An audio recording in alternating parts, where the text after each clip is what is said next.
have a book, I have a memoir, and I want people to know about it.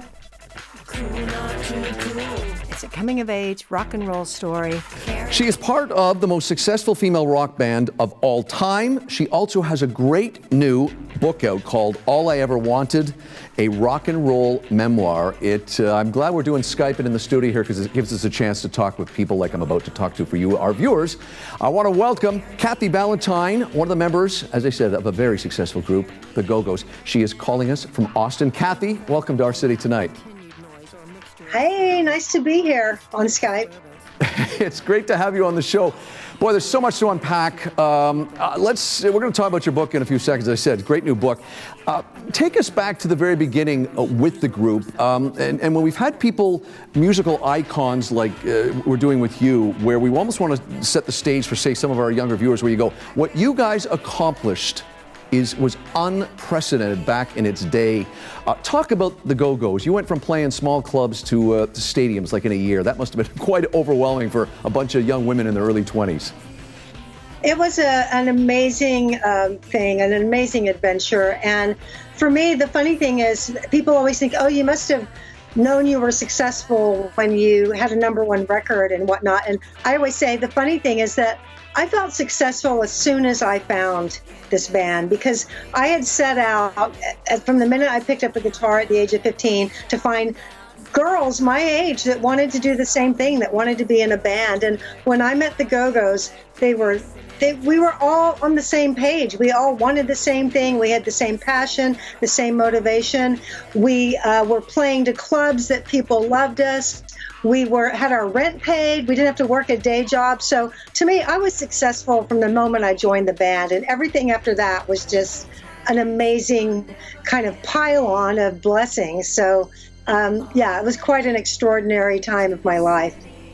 And you mentioned something, and I, as did I, about just the influence on young female musicians, writers, artists coming up after you. Talk a bit about what inspired you, because you're also a primary songwriter for the group, but who was that you saw when you were younger that you went, wow, I like that, I might want to do that? Well, it was funny because all the bands I loved were male. So I had started playing guitar, but it didn't occur to me that I could be in a band too. There wasn't a lot of visibility. And luckily for me, my mom is English, and she took me to England. It was 1973, Top of the Pops, a big music show came on. I was at my grandmother's house, and I saw Suzi Quatro. And Suzi Quatro changed my life. I don't know how many people can say they had their lives changed at their grandmother's house, but that happened for me. Along with the Runaways, Joan Jett, countless women, girls, teenagers in England, Australia, Europe. Suzi Quatro was the probably single most biggest influence to give us the idea that we could be in a band too. Yeah, Suzi Quatro is such an extraordinary musician. I'm embarrassed to say, though, my first exposure to her was, I think, appearances she did on Happy Days back in the mid-'70s, playing, I think, Leather Tuscadero was her character, I think. But let's talk a bit about your new book. How challenging was this to write? Because I've seen some interviews with you where you've talked about the fine line you walk between. You want to get your own stuff out and be truthful and honest, but you got to remember your bandmates as well. Yes, I was very aware that I was telling my story. I wasn't writing the Go-Go's history, but being in the Go-Go's was part of my story, as well as before the journey getting to that point and after losing it all, which was a devastating loss. And a lot of my readers have told me it's the before and the after that they resonate the most with, because that's a very human story that I think a lot of people can relate to.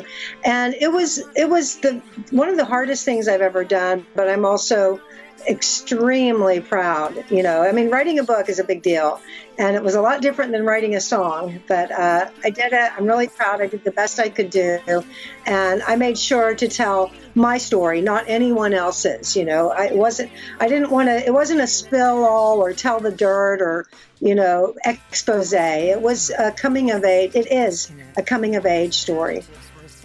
We should also say too, Kathy, you've kind of included a soundtrack connection to, and a kind of a sister to the book. Yes, I thought, what can I do that other writers can't do? You know, not every songwriter can write a book.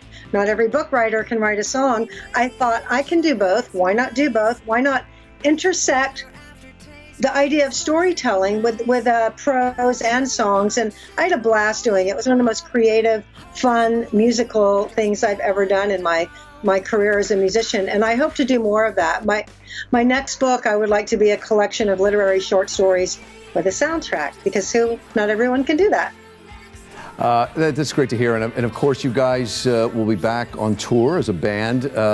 Fingers crossed, maybe next summer, if things all go well. And we want to wish you continued success. This is a wonderful book. You're a great musician, and I will say, as a young teenage DJ, you made my job easy in a roller rink with the music you guys put out as a band. So I owe you a belated thanks for that.